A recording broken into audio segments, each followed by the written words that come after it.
பாரத தேசத்தின் மகோனதமான புராண இதிகாசங்களை முழுமையாக அறிந்து கொள்ள சப்ஸ்கிரைப் திலக்.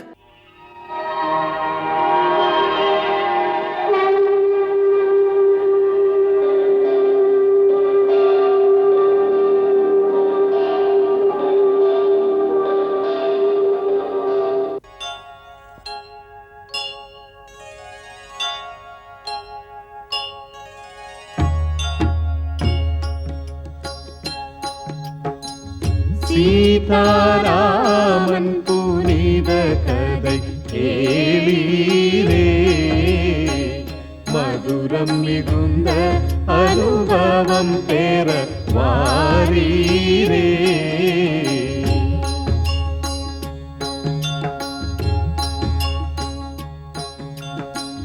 கருத்துகள் நிறைந்திடும் காவியம் காணீரே, கடமை பண்பின் உயர்வினை பாரீரே.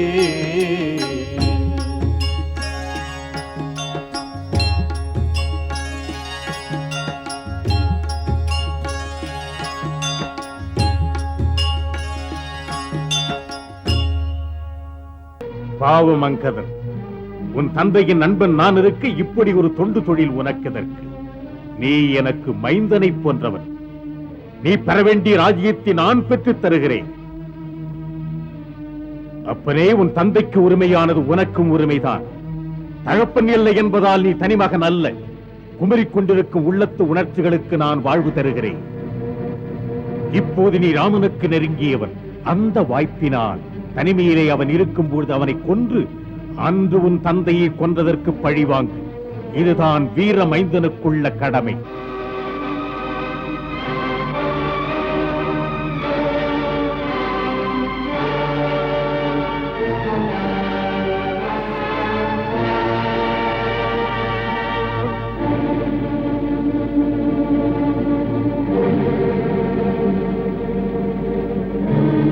ஏ தசகண்டரே, ராமதூதரை தூசாக மதிக்கிறீர்களா? பண்பு என்பதை பற்றி நீங்கள் கற்றதில்லையா மன்னவா? பழிகுணம் தீரன் நெஞ்சில் இருக்காது. தீரனுக்கு எதிரிகளை நேருக்கு நேர் காண அச்சம் இருக்காது. எங்கள் ஸ்ரீராம பிரபு நீங்கள் செய்த தவறுகளை மறந்து தங்களுக்கு அடைக்கலம் தருவேன் என்று சொல்வது அவர் பேராண்மை பெருங்குணத்தான், அவர் கருணையின் கனிவான், அவர் கபடமில்லாத இதயத்தால், அச்சத்தால் அல்ல. அவர் தன் பானத்தால் உங்கள் பாட்டியார் தாடகையை, உங்கள் மாமா மாரீச்சனை, உங்கள் சகோதரர்கள் கரதூஷணர்களை எல்லாம் அவர்களின் மாபெரும் படையோடு தன்னந்தனியாக நின்று கொன்றார். அவர் ஆற்றலை அறிய இது போதாதா? அவர் அகிலங்களுக்கே சுவாமி. என் வணக்கத்திற்குரிய தந்தை மடியும் சமயத்தில் எனக்கு அறிவுரை கூறி சென்றார். ஆணையிட்டார், ஸ்ரீராமன் திருவடிகளுக்கு சேவை செய் என்று. ஆகையால் நீங்கள் என் மீது கருணை காட்டி நீலி கண்ணீர் சிந்த வேண்டிய தேவையில்லை. தாம் தவறுக்காக கண்ணீர் சிந்துங்கள்.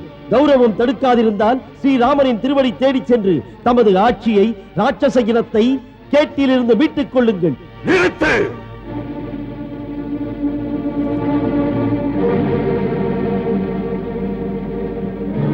வானரத்துக்காய் இந்த வாய். மந்தி மகனே, உனக்கு ராவணனின் சக்தி பற்றி அறிய முடியாது. கோபத்தில் வாளெடுக்க என் கை போனால் 8 திக்கு பாலர்களும் யமனை கண்டதை போல் அஞ்சுவார்கள். என் தோள் மீது திருக்கையிலாய மலையே தூக்கியவன் நான்.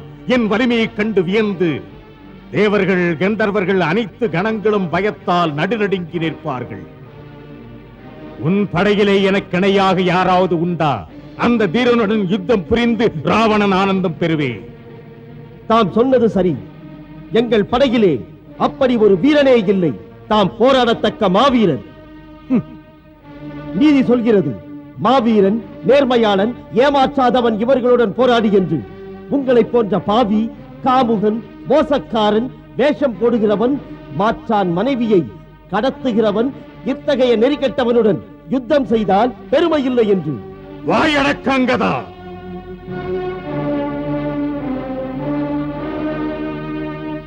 வரம்பு மீறுவதும், வாய் துடுக்காய் பேசுவதும், சொல்லால் என்னை சுடுவதும் இனிமேலும் பொறுக்க முடியாது. தூதனுக்கும் ஒரு வரம்பு இருக்கிறது. ராவணன் சபையிலே ராவணனையே கேவலமாக பேசுவது அந்த நாவையே துண்டிக்கும் அளவுக்கு போகும். அற்பனே, ராவணனின் நேசக்கரங்கள் தேவையில்லை என்றால் அங்கேயே விழுந்து கிட. ராவணன் ராவணன் எத்தனை முறை ராவணன் என்று சொல்வீர்கள் மன்னா? நான் தெரிந்து கொள்ள வேண்டும்.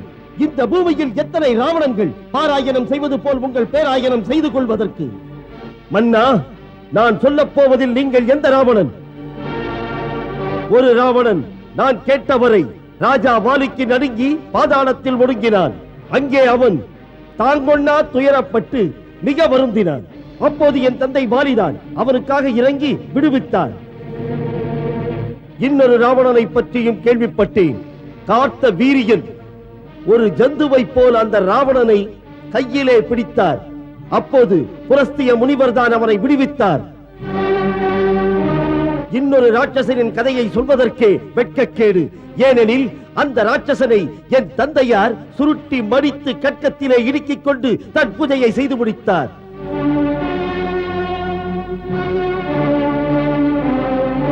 இப்படிப்பட்ட மாவீரர்களில் நீங்கள் எந்த ராவணன் மன்னவா? உணராதே.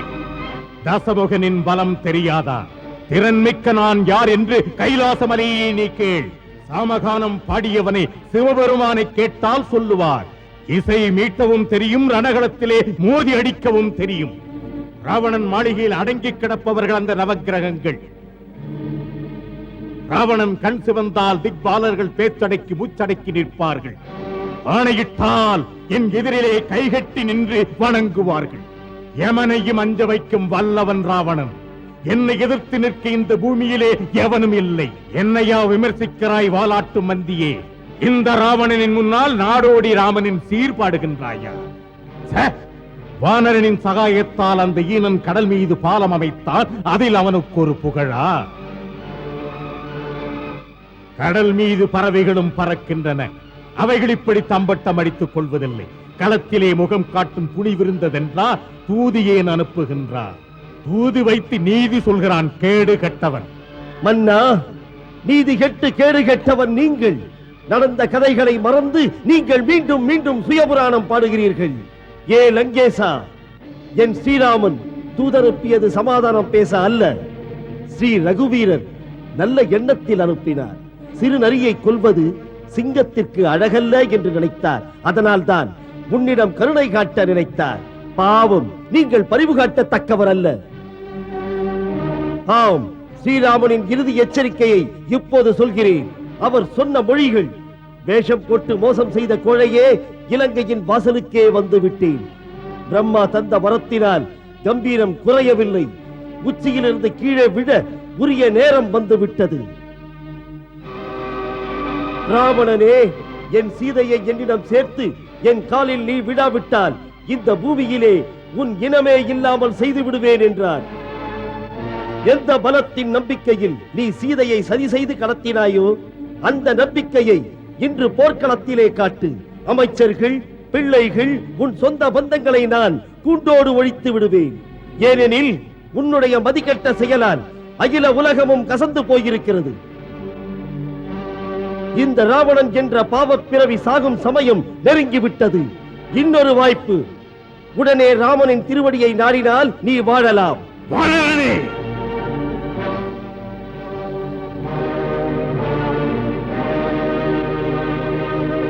இனிமேல் நீ பேசும் தகுதியையே இழந்து விட்டாய். இதே சபை முன் அங்கதனின் தலையை எடுத்து இந்த ராவணனின் சீற்றத்தை மாற்றுங்கள். ஆணைப்படி நடக்கட்டும். நில்லுங்கள் மன்னா. பாவம், இவர்கள் சக்தியை என்னிடம் ஏன் காட்ட வேண்டும்? நான் உங்களுக்கு என் சக்தியை காட்டுகிறேன்.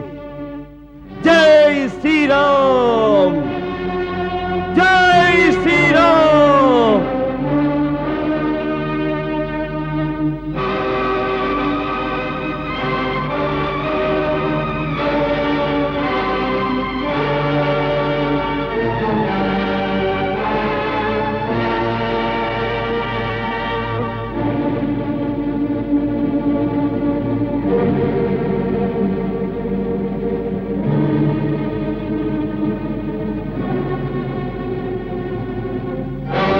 ஏ லங்கேசனே, உங்கள் வீரர்களின் ஆற்றலில் அப்படி நம்பிக்கை இருந்தால் என் ஸ்ரீராமனின் பெயரால் உங்கள் சபையில் இருக்கும் வீரர்களுக்கு திறனாய்வு செய்வோம்.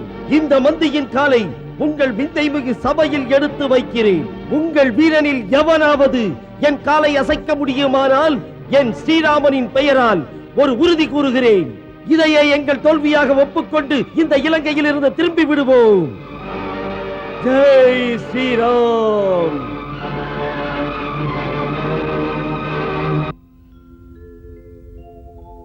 அங்கதன் ஊன்றிய காலை அசைத்திடவே அவையே ஆழ்ந்த அதிர்ச்சியில் மூழ்கிடவே ராமனின் தூதனின் தீரத்தை வியந்திடவே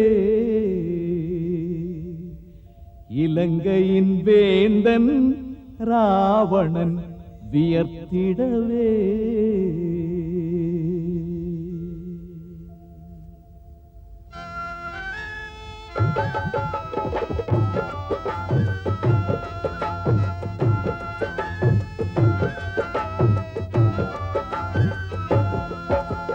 மந்தி என்று அட அலட்சியமாடா, மந்தி என்று அலட்சியமா, மன்னவனே அட சின்னவனே, நிந்தனை செய்தவனே, என் காலை யார் அசைப்பார் சொல்வாய், அங்கதன் உந்திரன் கண்டிட வேண்டும், யார் அசைப்பார் சொல்வாய் நீ. முதலில் அவன் காலை பிடித்து இழுத்து தரையிலே அடித்துக் கொள்ளுங்கள்.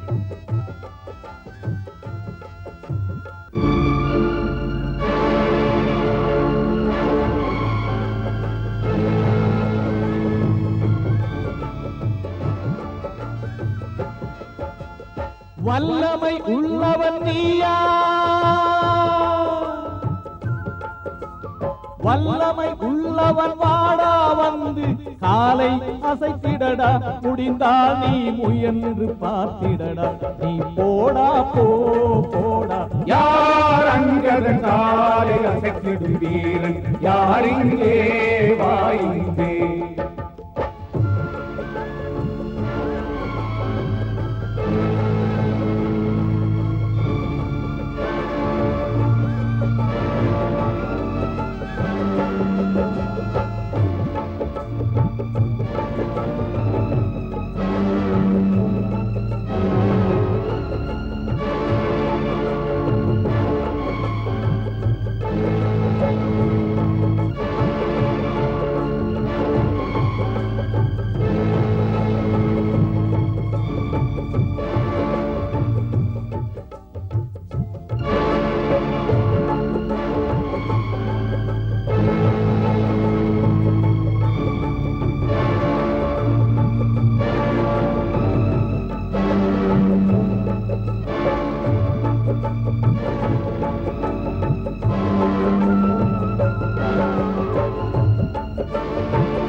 கைகள் சோர்ந்து போக மூச்சை பிடித்து முடிந்தால் தானே அங்கதன் காலை அசைப்பவன் யார் இங்கே முடிந்தால் வந்து பாரு வாடா இங்கே வா.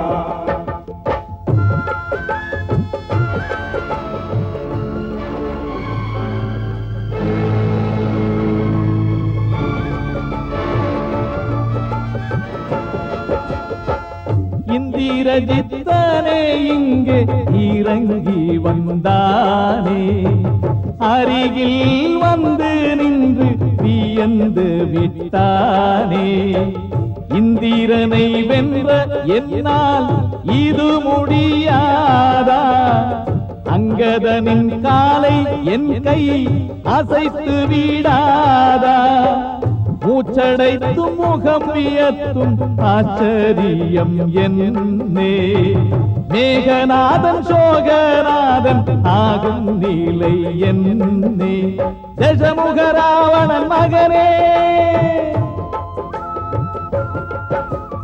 தசமுக ராவணன் மகனே தவித்தான் தளர்ந்து தளர்ந்து வீழ்த்தான் முடிவில் அவனே கையில் எடுத்தான் வியந்தானே இலங்கை சபையே எழுந்தது கண்டு இந்திரஜித்தன் இங்கே தோற்றான். அகம்பாவம் ஜெயிக்காது ஆன்மபலம் தோற்காது.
மன்னா, காலை பிடிப்பதானால் பிரபு ஸ்ரீராமனின் காலை பிடியுங்கள்.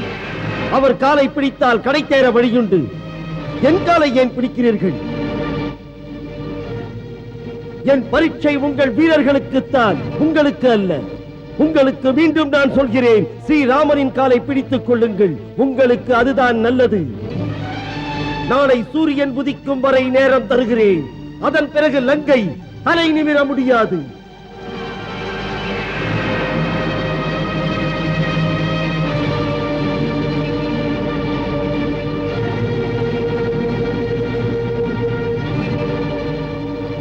அண்ணா, இது யாருடைய மணிமுடி?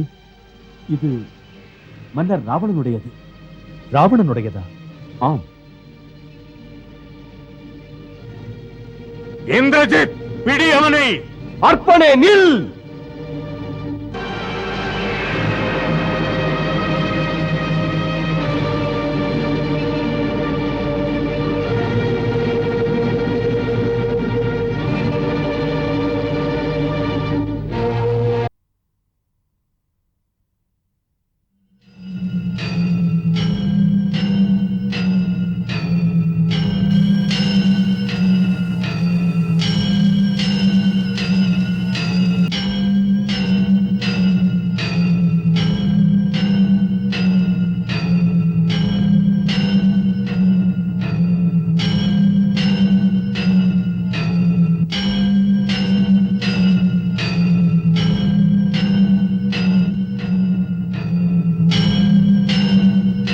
பேரனே, இன்று அங்கதன் கொண்டு வந்த அமைதி குறிப்பினை அலட்சியப்படுத்தி விட்டாய்.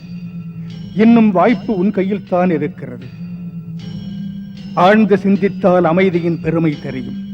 பேரழிவின் வாசலை மூட முடியும். பேரழிவு? எது பேரழிவு? எதனால் பேரழிவு? எந்த பேரழிவுக்கு நீ ஏற்பாடு செய்து கொண்டிருக்கிறாயோ அது பேரழிவில்லாமல் வேறென்ன? இது வீர பெருமகனுக்கு ஒரு விளையாட்டு தாத்தா. ஒரு போர் நடந்தால் சேமித்து வைத்த அஸ்திரங்களுக்கு சீரான தீனி கிடைக்கிறது. தேக்கி வைத்த உடல் வலிமைக்கு திருப்தியும் புகழும் கிடைக்கிறது. கரதூஷணர்களை தனியாக நின்று கொத்து கொத்தாக செத்து விழச் செய்தவனை கவிழ்க்க பார்க்கிறாய்.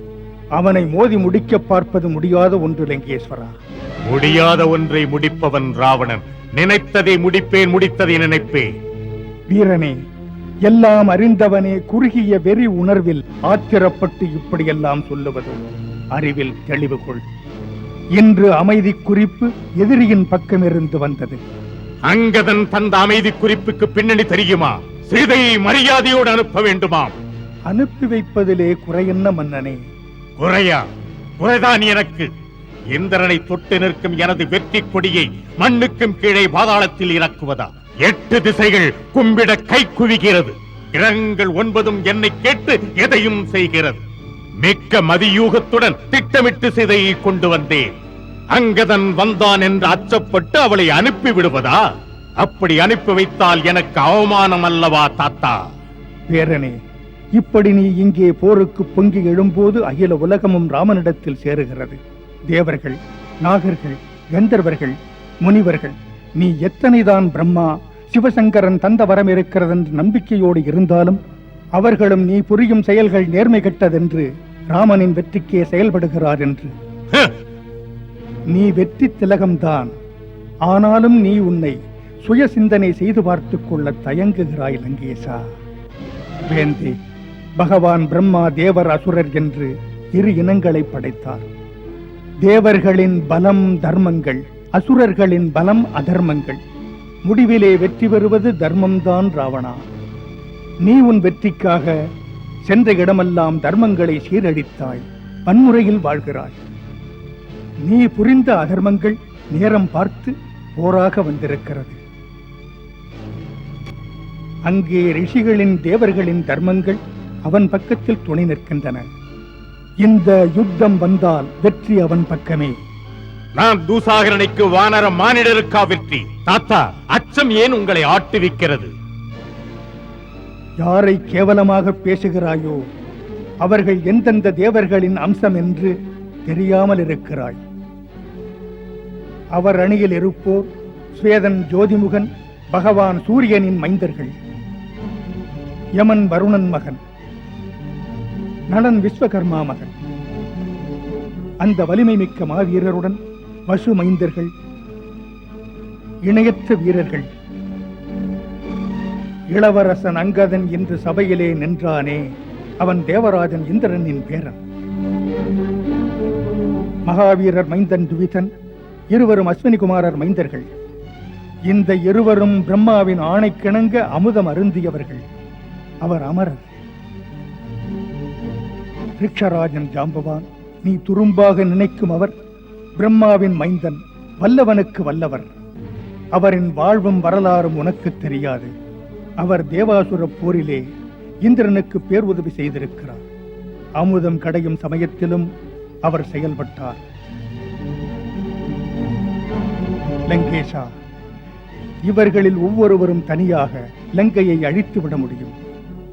மன்னா, பேரழிவு போர் தொடங்குவதற்கு முன்பே இது ஒரு கடைசி வாய்ப்பு. அதனால் தான் மீண்டும் மீண்டும் இப்படி பேசிக் கொண்டிருக்கிறேன். அரசே, இந்த போரிலே ராட்சச ஜாதி வீழப் போகிறது. முன்னே தெரிகிற அபசகுனங்கள் ராட்சசர்களின் பின்னடைவை காட்டுகிறது. அபசகுனம்? என்ன அபசகுனம் கண்டுவிட்டீர்கள்? நகரத்தின் ஆர்ச்சந்திகளில் நலன் குலைந்த பயங்கரமான ஓசை கேட்கிறது. திசை எங்கிலும் கருமை சூடுகிறது. யாகங்களில் வைக்கும் நிவேதனங்களை நாய்கள் தின்னுகின்றன. மரங்களில் வந்தடையும் பறவைகள் சடசடவென்று சூரியன் சாய்ந்த பிறகும் கூட ஓசை எழுப்புகின்றன. லங்கேஷா, ஒரு அரசன் எவ்வளவுதான் சக்தி பெற்றவன் ஆனாலும் எச்சரிக்கை தரும் சூழ்நிலையை, சகுனங்களை, அபசகுனங்களை உணர்ந்து பகைவனுடன் நேசங்கொள்வான். வீரத்தின் மீது, விவேகத்தின் மீது ஆளுமை அவசியம் அரசே. ஆகையால் ஆபத்தை தடுத்தல் ஒன்றே அறிவுக்கு பெருமை தருவதாகும். அரசே, இதைவிட சிறந்த வாய்ப்பு மீண்டும் கிடைக்காது. நல்லதொரு குறிப்பு எதிர்ப்பாளன் தருகிறான். இத்தருணத்தில் தாம் இருப்பது உயர்ந்த நிலையில். எப்போதும் என்றும் ராவணன் தாழ்வதில்லையே தாத்தா. என் முன்னிற்கு அச்சப்பட்டு அவன் ஒரு தூதனை அனுப்பியிருக்கிறான். நான் தான் ஜெயிப்பேன் என்று நன்கறிந்து செல்லுங்கள். சிந்திப்பதை விடுத்து நன்கு ஓய்வெடுங்கள். ஆட்சியிலும் போர் முறையிலும் அறிவு புகட்ட தேவையில்லை எவனும் எனக்கு.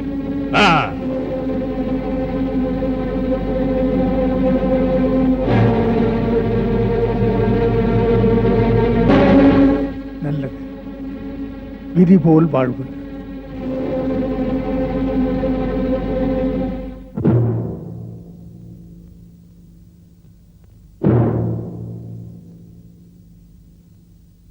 தானவராஜர் மகன், ஹே தர்மாத்மா, ராவணனின் பணிவான வணக்கத்தை ஏற்றுக்கொள்ளுங்கள்.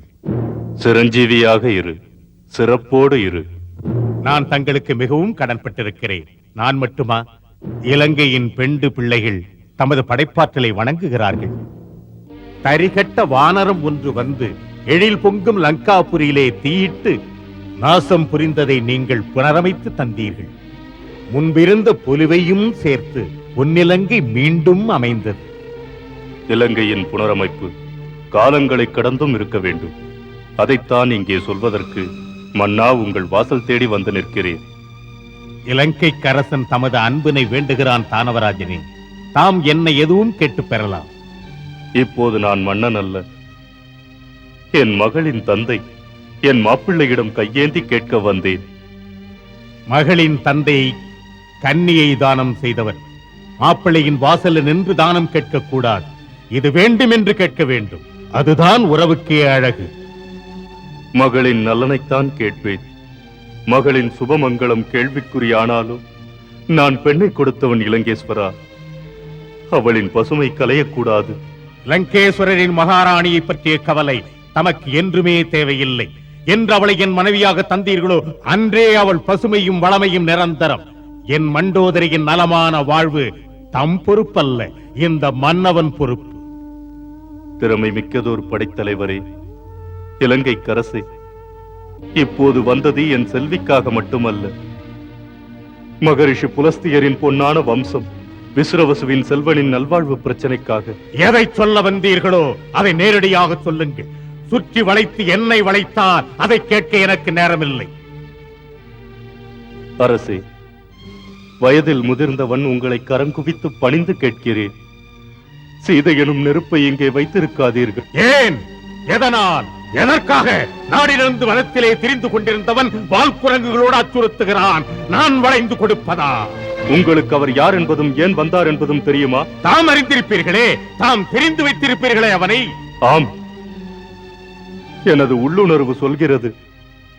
அவர் வேறு யாரும் அல்ல, சாட்சாத் சர்வ வல்லமையுள்ள திருலோகேஸ்வரர். எவன் அவன்? திரிலோகேஸ்வரன். அற்புதங்கள் நிகழ்த்தும் ராவணனை விட சிறந்தவன். அரசே, திரிலோகத்தை வென்றவர் நீங்கள். திரிலோகத்தை படைத்தவர் அவர். அந்த விஷ்ணுவின் அவதாரம். அவதாரமா? விஷ்ணுவின் அவதாரமா? அரக்கர் வேந்தே, தாம் பெண் கொடுத்தவர் என்று நினைத்தே புண்படுத்த வந்திருக்கிறீர்கள். அன்ன காவடியை அவதார புருஷன் என்று சொல்லி என்னை வணங்க சொல்லுகிறீர்கள். இவன் என்ன அந்த வைகுண்டேஸ்வரன் விஷ்ணுவின் முன்னாலும் தலை வணங்க மாட்டேன். அவனுடைய சுதர்சன சக்கரம் என்னை தொட வந்தாலும் விலகுவேனா, வணங்குவேனா? அவன் அவதாரம் என்றால் நான் அடிமையா? என்னை அச்சுறுத்தாதீர்கள் மாமனே. இலங்கேஸ்வரன் நினைத்ததை நடத்தியே தீருவே. தலை வணங்க மாட்டேன். எந்த தசகண்டனை தலை வணங்க வைப்பவன் இன்னும் பிறக்கவே இல்லை.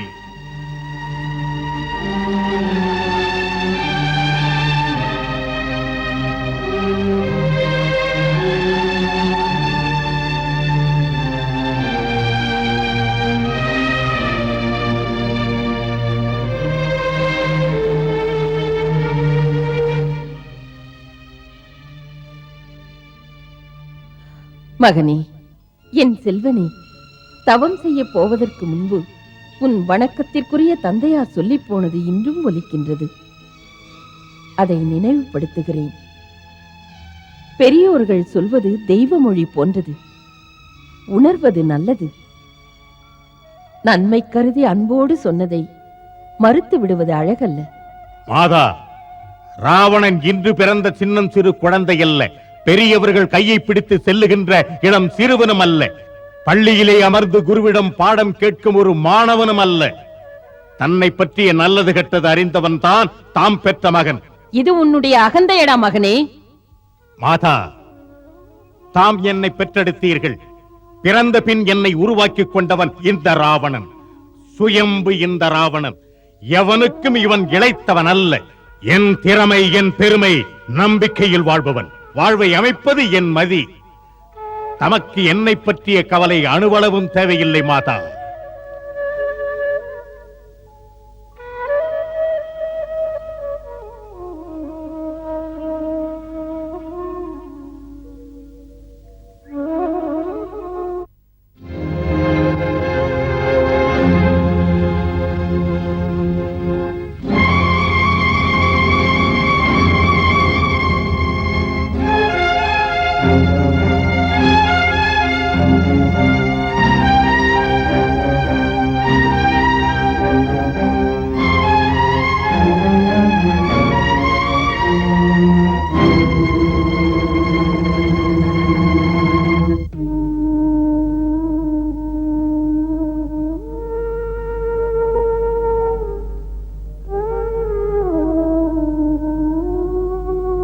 பிரபு, எல்லா குருவும் எடுத்துச் சொன்னார்கள்.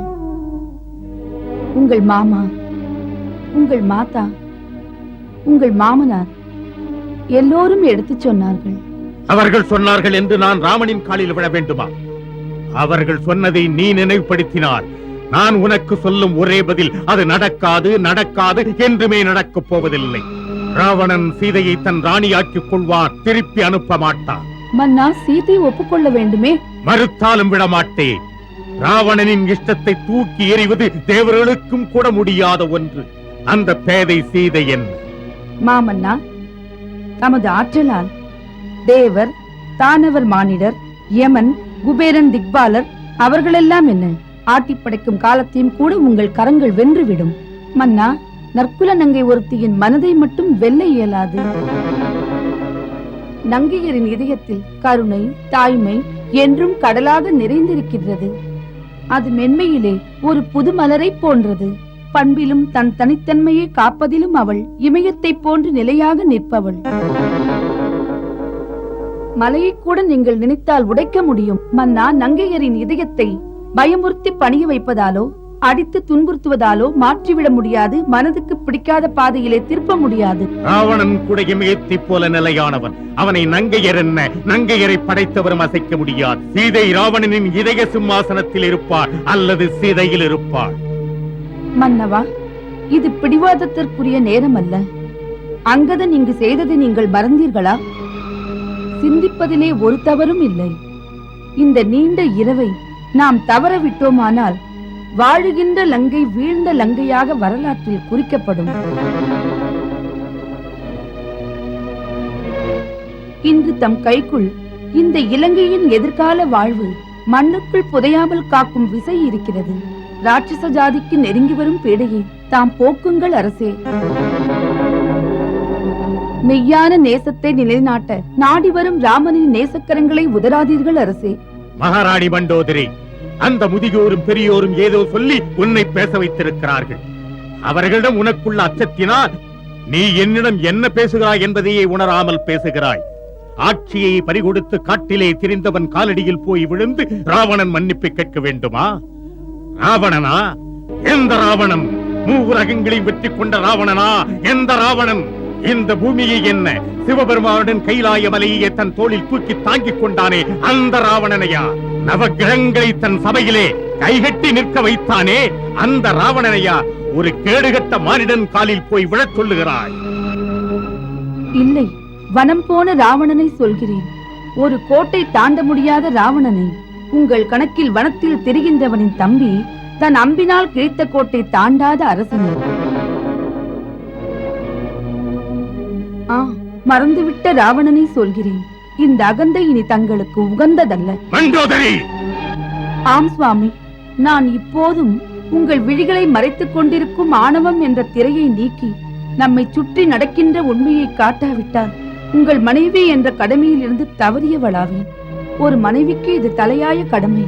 ஆத்திரப்பட்டு அழிவை தேடும் புருஷனை தடுத்து நிறுத்தி மீட்க, தீங்குகளை தடுக்க உண்மைகளை சொல்லுவது கசப்பாய் இருந்தாலும் காலத்தின் கட்டாயம். அது நேரம் அறிந்து செய்கின்ற நன்மை. அது இல்லற மனைவிக்கு இயல்பானது.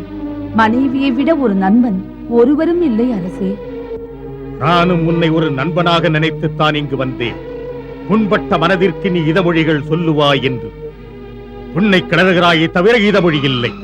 வேஷம் போட தெரியாதவள். மண்டோதரி உங்களுக்கு மனைவி, மண்டோதரி தன் பிள்ளைகளுக்கு மாதா. மனைவி மாதா, இந்த இரு உணர்வாலும் மனதிலே பல கேள்விகள். என் புருஷனையும் பிள்ளைகளையும் காத்துக்கொள்ள, அவர்கள் உயிருக்கு உலை வைக்கின்ற தேவையற்ற யுத்தத்திலிருந்து மீட்க ஆணவக்கார ராவணனை கேட்கிறேன். பிடிவாதம் கண்களை மறைக்க, இலங்கை மக்களை மண்ணிலே புதைக்க தாங்கள் துணிந்தது ஏன்? மகாராணி மண்டோதரி, எதை நீ ஆணவம் பிடிவாதம் என்கிறாயோ அது ராவணனின் தனித்தன்மை. ஒரு கோழை கணவனின் மனைவியாக இருப்பதை விட ஒரு வீரக் கணவனை இழந்த விதவையாயிருப்பது சிறந்த பெருமை. ஒரு பிச்சைக்காரனிடம் உயிர் பிச்சை கேட்டு வாழும் கணவன் அவனுடன் வாழ்வதால் உனக்கென்ன பெருமை? இந்த இனத்தனத்திற்கு நான் இடம் தரமாட்டேன். மன்னா, இப்படித்தானா பேசுவது? நீங்கள் மீண்டும் மீண்டும் வனவாசி, ஒரு பிச்சைக்காரன் என்கிறீர்களே. அவர் இறைவன் ஜெகநாதன். அவர் சாதாரண மானிடனே அல்ல. எல்லா வல்லமையும் உள்ள இறைவன் விஷ்ணுதான். விஷ்ணு விஷ்ணு ஜெகநாதன் விஷ்ணு. ஏமாந்தவள் நீ என்றார், ஏமாந்தவனாக என்னையும் ஆக்க பார்க்கிறாய். இல்லை அரசே, இது ஏமாற்றம் அல்ல, சத்தியம். அவர் அவதாரம் வானளாவ நின்ற அந்த வாமனன் ஸ்ரீமன் நாராயணன். அவர் தம் விஸ்வரூபம் காட்டி அத்தனையும் தாமென்று உணர்த்தினார். பிரம்மலோகத்தில் அவர் தலை, பாதாளத்தில் கால்கள், சூரிய சந்திரன் இரு கண்கள், மேக மண்டலங்கள் அவர் கருங்கூந்தல், வான மண்டலங்கள் அவர் எண்ணப்படி அசைந்து இயங்கி அத்தனையும் ஆகிறது. வேதங்களே அவர், சிவனும் அவர்தான், பிரம்மனும் அவரேதான். படைப்பு, பாலனம், மறைப்பு எல்லாம் அவர் செயல்கள். அந்த அகிலாண்ட பதிதான் ராமநாமனாக இங்கு அவதரித்து இருக்கிறார். தாம் ஏன் அவரை புரிந்து கொள்ளவில்லை அரசே? ராமபக்தி உன்னை கண்டு எனக்கு பயமே இல்லை. அவன் மேல் உள்ள வெறுப்பு குறையவில்லை. அவன் விஷ்ணுவானாலும் அவனும் கூட பிரம்மன் சிவனை போல ராவணனின் சக்தியை காணட்டும், அதையும் பார்த்து விடுவோம். தினம் ஒரு சிக்கல். சிக்கல் மிகுந்து தொடர்ந்து வரும் காரணத்தால் சிந்திக்கும் திறனையே நீங்கள் இழந்து விட்டீர்கள். சுவாமி, காலங்கள் கண்கள் திறக்க காத்திருப்பதில்லை. அது மூளையை குழப்பும், மனதின் அமைதியை அடியோடு கெடுத்து விடுகிறது. உற்றார் உண்மையை சொல்வதால் அது மேலும் வெறுப்பை உண்டாக்குகிறது. தங்கள் மைந்தர் மடிந்தனர், இலங்கை எரிந்தது. இனிமேலும் இந்த பிடிவாதம் உங்களுக்கு தேவைதானா? உங்கள் பாதங்களில் விழுந்து மன்றாடுகிறேன், ஸ்ரீராமனிடம் வெறுப்பை விட்டு விடுங்கள். மாளிகையில் எல்லோரும் என்னை புண்படுத்துகிறார்கள் என்று மனைவி உன்னிடம் வந்தேன். நீயும் என் நிலைமையை புரிந்து கொள்ளாமல் சொல்லால் சுடுகிறாய், சுடுவதில் மகிழ்கிறாய். மிக பெரும் தவறாக நினைக்கிறேன் உன்னை தேடி இங்கு வந்த என் மடமையை. மன்னவன் திருந்திட மண்டோதரி மனைவியின் கடமையை செய்தனள். தன்மனம் போல் தசமுகராவணன் சென்றனன் சீற்றம் கொண்டே. இல்லற வாழ்வும் இலங்கையின் வாழ்வும் சொல்லனா துயரில் மூழ்கிடலாமா? உத்தம மனைவி வடிக்கின்ற கண்ணீர் இனிமேல் இதுதான் தொடர்கதையா? சீதையிடம் கொண்ட ஆசையினாலே சாகவும் ராவணன் துணிந்து விட்டானே. சீதை சிந்திய கண்ணீருக்கு விலையே ராவணன் தருகின்ற வேளை இதே. ஆம் மகளே, எப்படி எல்லாமோ எடுத்து பேசினார்கள். முரடன் அந்த பாவி உண்மைகளை உணராமல் உதறிவிட்டு போய்விட்டான். அவன் மாமா மாலியவான், அவனுடைய தாயார் கேகசி, அவன் மாமனார் அரக்கர்வேந்தன் மயன், இத்தனை பேரும் எத்தனையோ சொன்னார்கள்.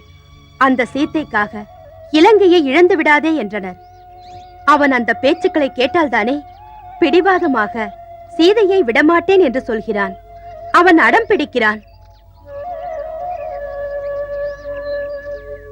உன் பிரபு ஸ்ரீராமன் ஒரு சாந்தி தூதனை அனுப்பி அவனுக்கு ஒரு இறுதி வாய்ப்பினை அளித்து பார்த்தார். பாவி அதை ஏற்கவில்லை மகளே. இப்போது யுத்தமின்றி உன்னை மீட்க வழியே இல்லை.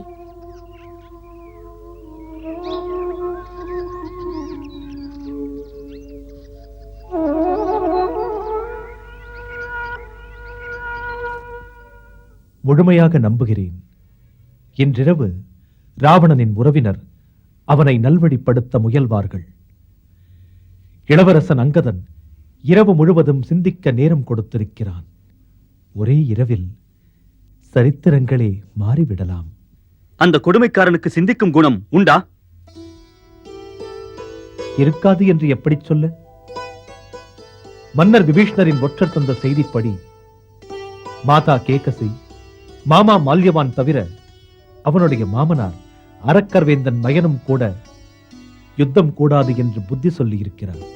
பிரபு, அந்த அகந்தைக்காரன் மாதாவும் மற்றவரும் சொல்வதை கேட்பானா? தங்களின் அறிவுரைப்படி நானும் அவனுக்கு எத்தனையோ வழிகளில் நல்வழிப்படுத்த நன்மொழிகளையும் எடுத்துக்காட்டுகளையும் படுத்தி சொன்னேன். முயற்சி செய்தென்ன? முடியவில்லை. இல்லை ராஜகுமாரா, உன் முயற்சிகள் வீண் முயற்சி அல்ல. ஆம், உன்னை பற்றி பெருமை அடைகிறேன். நீ பொறுப்பேற்ற தூதனின் கடமையை ஒரு ஈடுபாட்டுடன் விவேகத்துடன் செய்தாய்.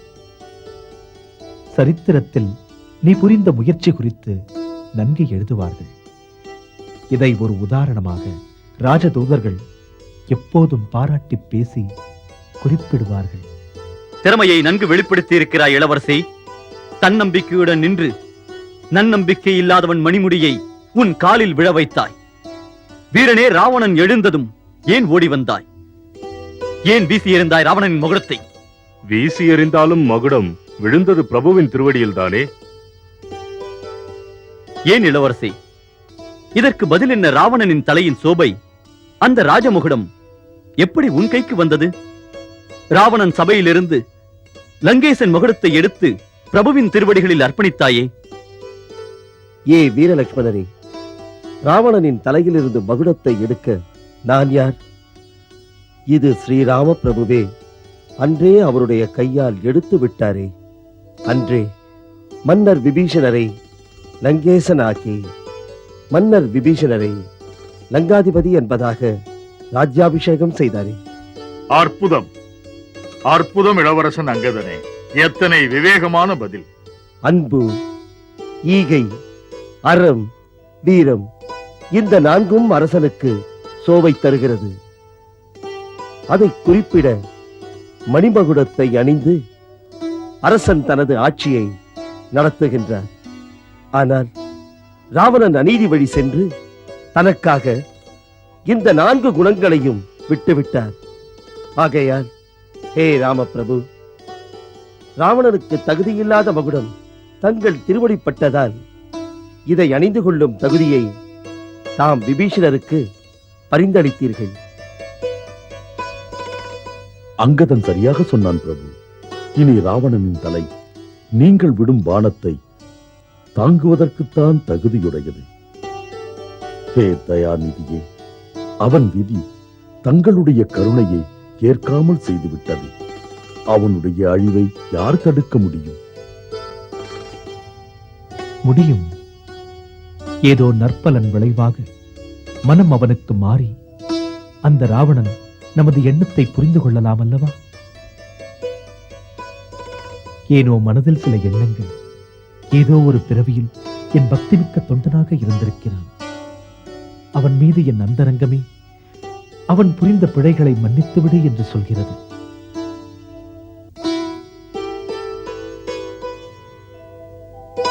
மன்னர் விபீஷ்ணரே, உம்முடைய ஒற்றர்களிடம் கேளுங்கள், ஏதாவது செய்தி வந்ததா என்று.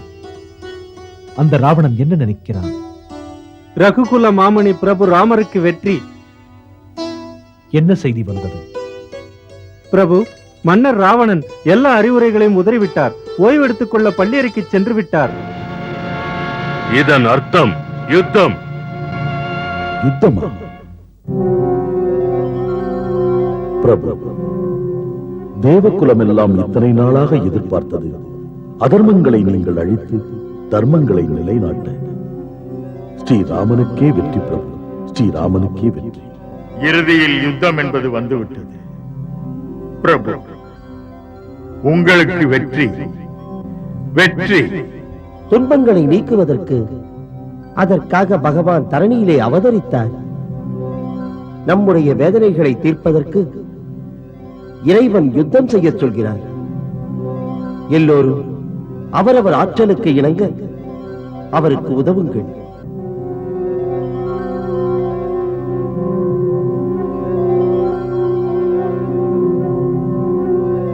உரிய நேரம் வந்துவிட்டது.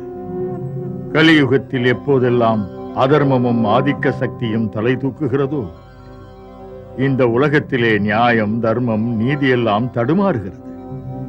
அப்போது தர்மத்தை மீண்டும் நிலைப்படுத்த பகவானின் சக்திகள் அவதாரம் எடுத்து பாப சக்திகளுடன் யுத்தம் செய்யும்படியாகிறது.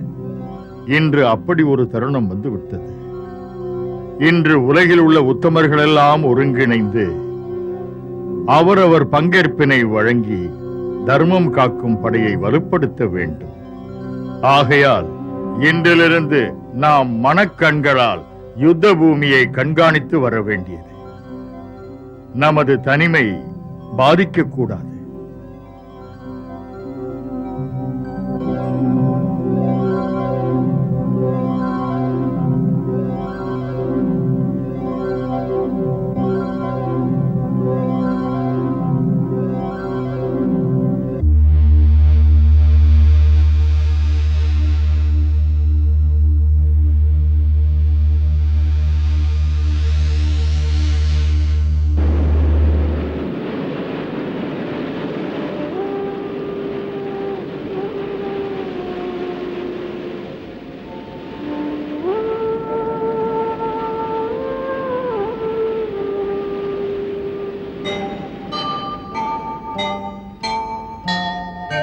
ஏ சூரிய தேவனே, ஜோதி ரூபனே, உன் சுடர் கதிர்களை போற்றுகின்றோம்.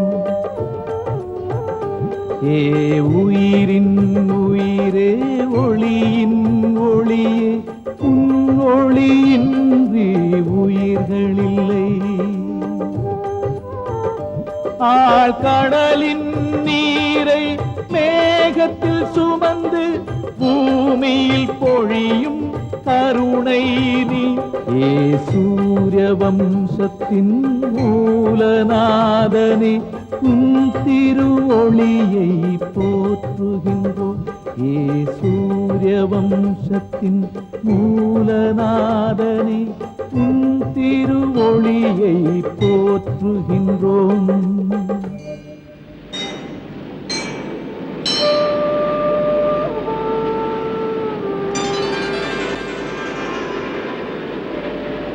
ॐ जवाकुसुम संकाशं कास्यपेयं महाद्वितीं धन्तारिं सर्वपापघ्नं प्रणतोऽस्मि दिवाकरम्.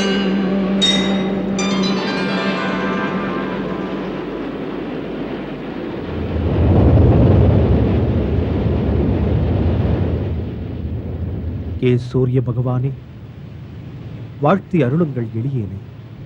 யுத்த பூமியில் உங்கள் ராமன் உமது சூரிய வம்சத்தின் மரியாதையை முறையாக காத்து வர வேண்டும். வாழ்வோ மரணமோ இரண்டும் ரகுகுல கௌரவத்தை காக்க அர்ப்பணமாக வேண்டும்.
லங்கேஸ்வரன் மன்னர் ராவணனுக்கு வெற்றி. லங்கேஸ்வரனுக்கு வெற்றி. மன்னா, ராமனின் சேனைகள் நான்கு புறமும் வளைத்துக் கொண்டன. நமது கோட்டை வாயில், மர்ம வழி, முக்கியமான சாலைகளை மிக பயங்கரமாக சுட்டிக் கொண்டார்கள். மன்னா, காவல் தடுப்பு வளையங்களை எல்லாம் உடைத்து முன்னேறுகிறார்கள். அதுவும் இல்லாது ஆகாச மார்க்கமாக வீசி எறியும் பறைகளால் நகரமெங்கும் அலங்கோலமாயிருக்கிறது. மன்னா, நகரமெங்குமே நடமாட முடியவில்லை.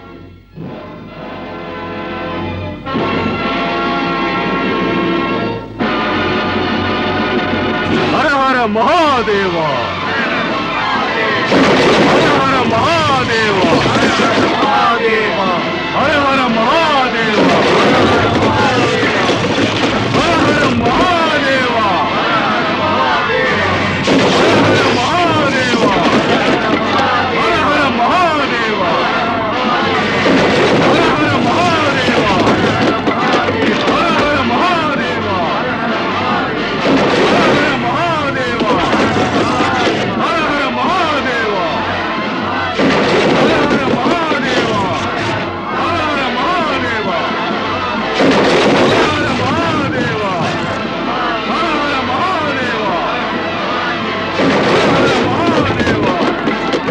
மகாதேவா. இளவரசன் இந்திரஜித் சொல்வதென்ன? அவருடைய கருத்து, நாம் நமது கோட்டை வாசலை திறந்து உடனே எதிரியின் மீது பாய வேண்டும் என்கிறார். நல்லது, உடனடியாக தென்புற வாசலை திறந்து நமது படைகள் செல்லட்டும்.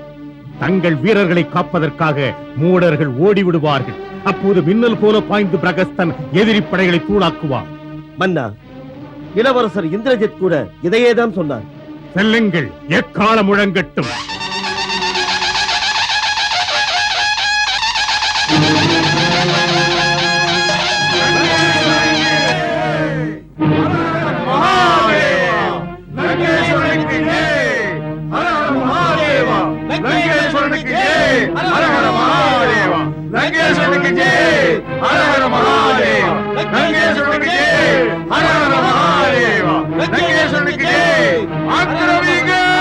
ஆக்கிரமிங்கள்!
முறை கெட்டவனே, சின்ன சின்ன வீரர்களை எட்டி தள்ளுகிறாயா? கோழையே, துணிவிருந்தால் வா, என் கதை உன் வாளுடன் மோதி தூள் தூளாக்கி விடும் பார். இறங்கி வா. மன்னன் சுக்ரீவனா?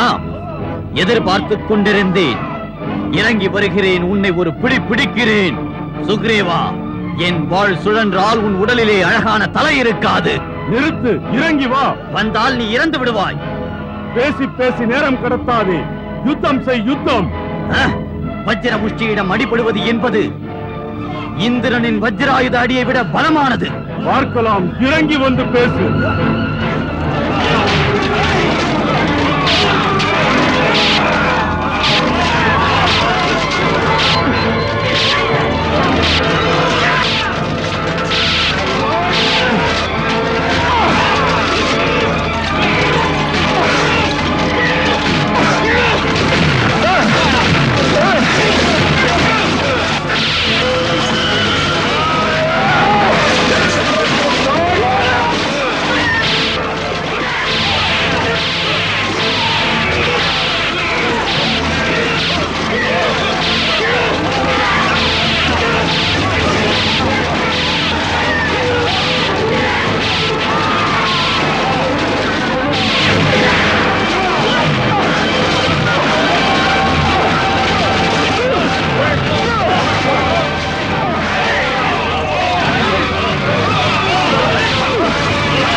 ஹர ஹர மகாதேவா, ஹர ஹர மகாதேவா. பிரபு, இந்த வஜ்ரமுஷ்டி இலங்கையை காத்து வந்த ஒரு வைரம். இன்று அவன் மன்னர் சுக்ரீவரால் கொல்லப்பட்டார். ஒரு வைரம் என்ன, மேலும் பல வைரங்கள் உடையும் லங்கையில். லக்ஷ்மணா, ஒரு சின்னஞ்சிறிய வெற்றிதான் இது. இவனைப் போல் இன்னும் பல பேர் இருப்பார்கள் இந்த லங்கையின் படையில். மன்னியுங்கள், அகந்தையில் பேசவில்லை. தங்கள் திருவடியின் மகிமையினால் லங்கை நகரின் மேல் இனி ரகுகுலத்தின் சூரிய ஒளிதான் படப்போகிறது. அந்த ஒளியில் இந்த கருமேகங்கள் கரைந்து போய்விடப் போகிறது.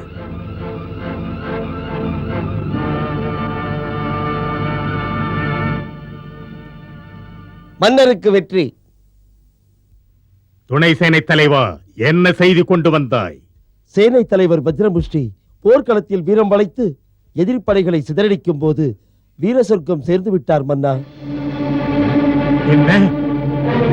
வஜ்ரமுஷ்டி